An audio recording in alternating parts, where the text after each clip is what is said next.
I want to say thank you to my mom and dad for coming up all this way, especially mom, all the way from Georgia. I want to thank Lily, Josiah, Mr. Rasidi, Mr. Coughlin for that beautiful song. So let's get into it. I'm my biggest critic. I can often only see the negative. Instead of focusing on all the progress I made here, I tend to look at myself with a glass half empty mentality. Most of the time, this skill can be helpful by holding myself accountable and being extremely disciplined, but it can also hurt.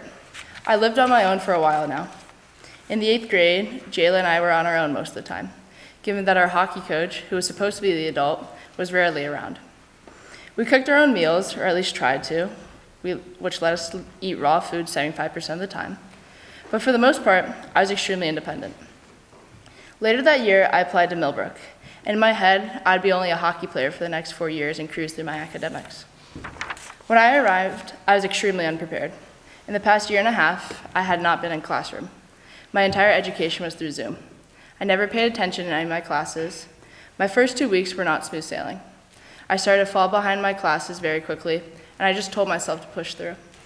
I rarely called home because I thought that would make me seem weak and that I needed help, but in reality, I did need help. When the fall started to end, I slowly started to adjust to the schedule.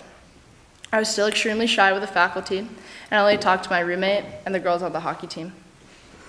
Finally, the hockey season rolled around. My first few weeks, I was shy with the coaching staff, but vocal everywhere else. In our first game, I was pushed to the left wing on the third line. I tried to adapt to the speed of the game in my first shift, but I fumbled the puck. Then I had a good forecheck, and then mishandled it once again. After those 35 seconds, I sat on the bench, mad at myself for mishandling the puck, completely ignoring the fact that I had a good forecheck.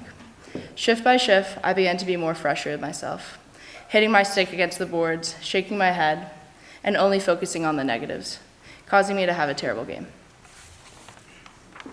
When I got out of the locker room, I called my dad. He told me to keep my feet moving and my head up literally and figuratively. Each game went on. Mentally, I wasn't there. I could not get out of the slump I made for myself. I had some successful games, but I was only focusing on the mistakes I made. I started to create a hatred for the sport I loved so much. This attitude started to transfer to lacrosse in the spring, causing me to create more turnovers from fouls, and I started to see the bench way often than I should. Even though I didn't take lacrosse as seriously as hockey, my competition level stayed the same, causing me to have the same attitude I had in hockey. Fast forward, my freshman year came to an end, and I was not pleased with my athletic accomplishments. However, I made the U16 Mid-Fairfield Stars Tier 1 team, which was a huge deal for me.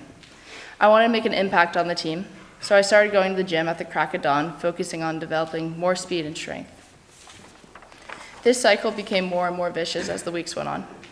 I started to hibernate in my room and never talk to anyone because I was so drained from the schedule I created for myself. The hockey season came. Unfortunately, I was extremely worn down from the repetition: gym, school, practice, homework, bed. I was only half engaged in practices at Millbrook, and it affected my teammates. My level of patience and my frustration high-key spiraled. I could not express myself the way I wanted. My routine started to get worse, and I stopped trying in school. My teachers reported I wasn't engaged in conversation, saying athlete-student and not student-athlete.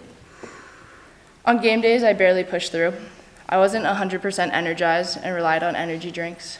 My attitude was still very poor, and I put so much pressure on myself because of my past year.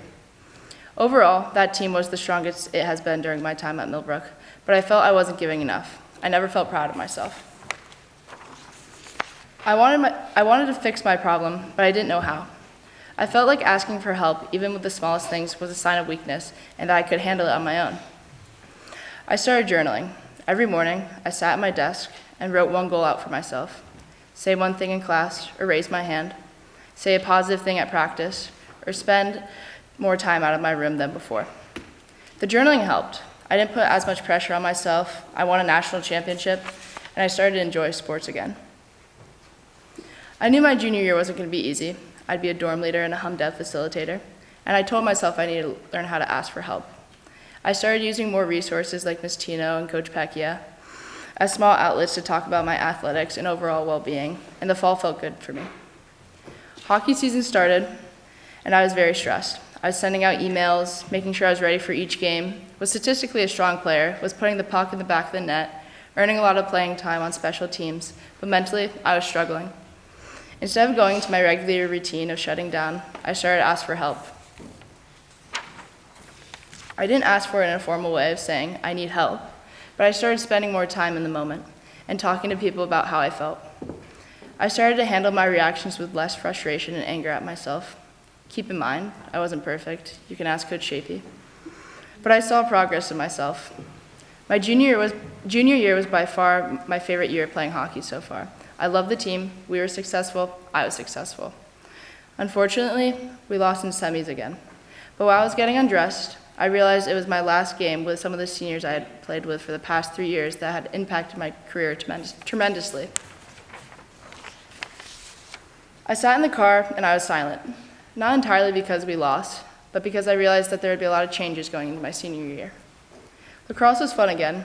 I enjoyed myself in the moment. Not every play is going to be perfect. There were going to be turnovers here and there, but I started enjoying the moment.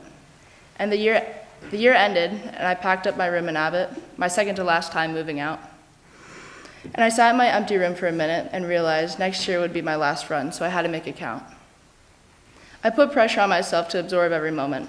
It was the summer of last time playing summer hockey, last time shopping for class dress, and last time driving down school road to start the school year. Preseason arrived, and I unpacked my bags and headed down to my first soccer practice of senior year. Orientation week flew by. I was drained, overwhelmed, my social battery died. The first week of school went by, and I started to realize I'd spread myself a little too thin. By the second week of school, there I was, crying in the barn. It's unheard of for Piper Smith to cry, let alone do it in public. There I was, sitting in the common room of Harris, crying in front of Mr. Pearson. At first, he was confused and then he realized I was asking for help. Later that night, I calmed down, I sat in my room, and then went to bed and called my mom the next morning. I would have never done this 2 years ago. I would have sucked this up and let this build up more and more, but I wanted to put an end to this cycle. My mom just listened, and that's what I needed, to talk and listen, and for someone to listen. 4 days later, I got a package in the mail with a little pink journal with a reminder of how this has helped me before. Pink isn't my color, but there is a note inside of it. To pretty much sum up the note, my mom said every day, I want you to write at least one sentence of something positive that's happened. Maybe it was a funny joke, or maybe you scored the game-winning goal. Whatever it is, write it down. She said after this year, we'll go through the journal and read about all the positives I've had. Every time I've written in this journal, I've had a good day. I focus on that one little positive that I get to write down. Not every day is perfect, and sometimes I can still get into those moods, but I've realized that when I acknowledge these small positives about myself, it makes my day so much better. I began my last hockey season with a better mindset. However, I let the small negatives build up the first scrimmage. I was extremely disappointed with myself because my role in the team had to change, and I wasn't sure how to do it.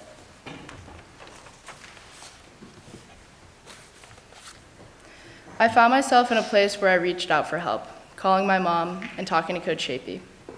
I knew they had my back, and it felt good to hear that. I realized it's okay to make these small mistakes because hockey's a game full of mistakes. At the end of the day, we are all still human and can be in bad moods, and I think about what I've written in my journal when I find myself in these moods, and I bounce back so much quicker. As my time winds down at Millbrook, I advise you guys to think of that one little positive when you're not having the best day. For example, when you fail that test, when you sleep through F block, or fall in the quad while everyone's watching. Little things can build up. It can either be positive or negative, and the choice is yours at the end of the day. Embrace the struggle. You're going to get overwhelmed, but when you do spread yourself too thin, make sure you rely on the people here. Everyone here wants you to succeed, but sometimes you have to be brave enough to ask for help. And help is okay. It's never embarrassing to ask. Millbrook is a special place. Sometimes people struggle with being bored and tend to start to hate it, but I believe there's opportunity everywhere you look. You just have to search for it. Sometimes you may have to make up a random side quest to find the small things with a group you would never picture yourself hanging out with and creating one of your most memorable weekends. Because just maybe, you might wind up writing in your little pink journal.